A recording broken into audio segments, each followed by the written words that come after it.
Šiandien didžiausios naujienos atkeliauja iš Krymo. Čia vienas Rusijos kareivis prisidirbo, kai socialiniuose tinkluose įkėlė asmenukę, kurioje matyti jis pats slaptame Rusijos kariuomeniai skirtame objekte. Tai, kas įvyko po to, sukėlė šoką Rusijos užnugaryje ir sunaikino vieną svarbiausių Rusijos slaptųjų tarnybų bazių. Neseniai Ukrainos kamikadzės dronai smogė Rusijos federalinės saugumo tarnybos štabui ir ginklų sandėliui Heničesk-Hirkoje, abiejose vietose sukeldami milžiniškus gaisrus. Tačiau prieš smogdami, ukrainiečiai turėjo pereiti sudėtingą procesą, kad apskritai pasiektų taikinius. Tam Ukrainos karo analitikai naudoja atvirojo šaltinio žvalgybos metodus, kurie apima viešai prieinamos informacijos rinkimą, analizę ir tikrinimą, siekiant tirti įvykius ir susidaryti situacijos vaizdą. Dažniausi šaltiniai – Rusijos socialinių tinklų įrašai, palydovinės nuotraukos, vaizdo įrašai ir fotografijos. Ukrainos planuotojai naudoja šią medžiagą, kad geolokuotų Rusijos taikinius toli už priešo linijų, lygindami matomus užuominas su realiu pasaulio žemėlapiu. Šis procesas paprastai apjungia reljefo analizę, architektūrą, infrastruktūrą ir aplinkos ypatybės, kad būtų nustatyta tiksli vieta ir suplanuota tinkama operacija, kaip išnaudoti šios duomenis. Naudodami šios metodus, Ukrainos analitikai nuolat stebi socialinius tinklus, kur Rusijos kariai dažnai patys atskleidžia savo pozicijas, įkeldami asmenukes ir vaizdo įrašus, giriasi gyvenimu bazėse.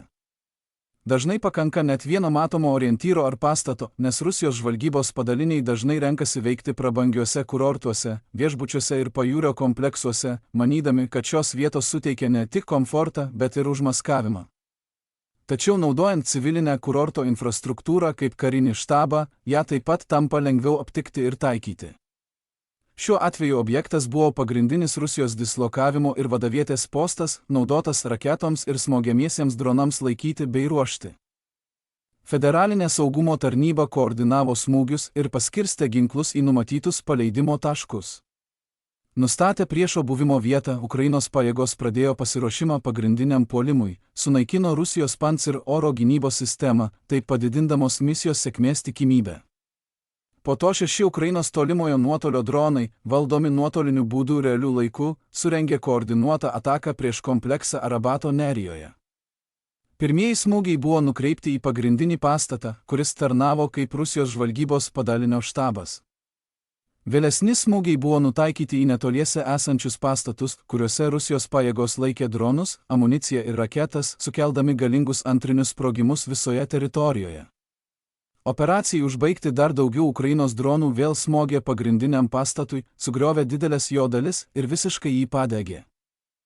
Po smūgių serijos virš komplekso pakilo milžiniškas ugnies stulpas, o viduje laikyta amunicija dar ilgai sproginėjo.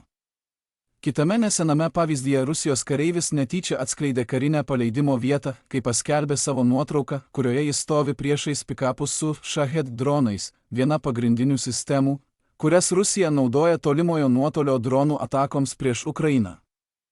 Nuotraukoje matyti ant transporto priemonės sumontuotas dronas, kuris tarnauja kaip mobilus paleidėjas, galintis greitai dislokuotis ir persikelti po drono paleidimo. Ukrainos analitikai išnagrinėjo nuotrauką ir sugebėjo ją geolokalizuoti konkrečioje oro bazės dalyje Rusijos kontroliuojamoje Krymo teritorijoje.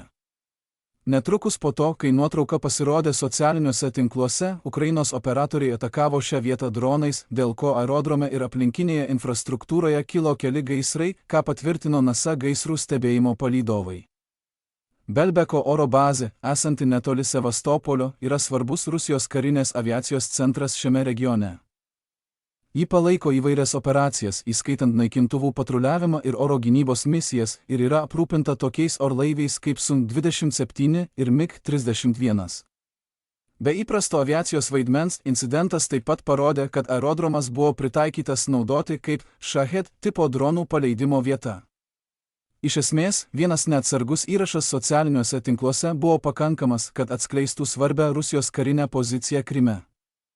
Ukrainos analitikai nuolat ieško tokių klaidų, kad nustatytų svarbias Rusijos bazes ir dronų paleidimo vietas, jog galėtų jas atakuoti dar prieš joms smogiant Ukrainai.